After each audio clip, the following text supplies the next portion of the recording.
In multiple places, the Bible teaches us that comparison is the root of all kinds of evil. Jesus talks about this, and Paul writes about this to Timothy. I've always sort of known that and had this idea of like focus on and dealing with my own anxiety, focus on what God thinks about me and don't compare myself to others. But very recently, today, God has sort of broken that down for me into these two ways we compare ourselves that I think can be very enlightening or freeing if you understand that you're doing it and then fix your eyes on God instead. So you can compare yourself to others and say, oh, I'm better than that person. And maybe not quite as mean as that, but like, oh, at least I'm not doing what they're doing. Or at least, I'm saved or I pray and they don't, or whatever it is. And so you're comparing with somebody else, even though we're all sinners. And you yourself have sinned against God. And you yourself choose to live separate from God when we sin and we choose our own way.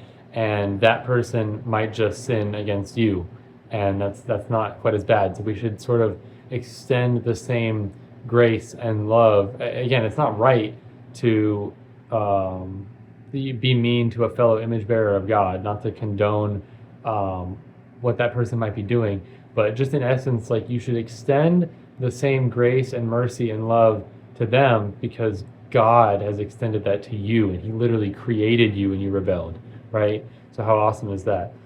The flip side of that, though, is that a lot of times we can compare ourselves with other people and say, oh, I don't know as many Bible verses as that person. I don't pray as much as that person. Or, my life doesn't look as good as that person's life.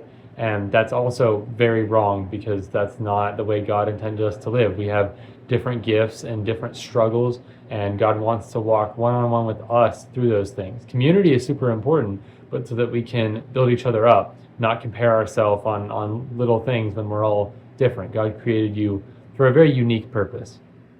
The other wisdom for today is about humility, and this goes along with that beautifully. But humility, God has told me last night, is not a lot of times how we think about putting our own head down and, oh, I'm humble, oh, I'm lowly, oh, I suck, right? That's not humility. That's not biblical, healthy humility. Healthy humility is looking up and saying, God is so much greater. Looking up and fixing your eyes on God and saying, wow, I am nothing because God is so beautiful and so wonderful.